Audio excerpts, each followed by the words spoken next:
PBN Bangla নিউজে দেখাবো এক হাড় হিম করা দৃশ্য।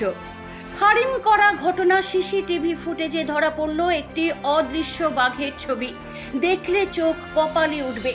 ভারতের রাস্তায় ঘুমন্ত এক ব্যক্তি সিংহের হাতে মারা যাওয়ার হাত থেকে বেঁচে যায়, কিন্তু সিংহটি তার কাছে এসে তাকে শুঁকে নিয়ে চলে যায়। অবশ্যই যতক্ষণ জীবন লেখা আছে কেউ তা নষ্ট করতে পারবে না।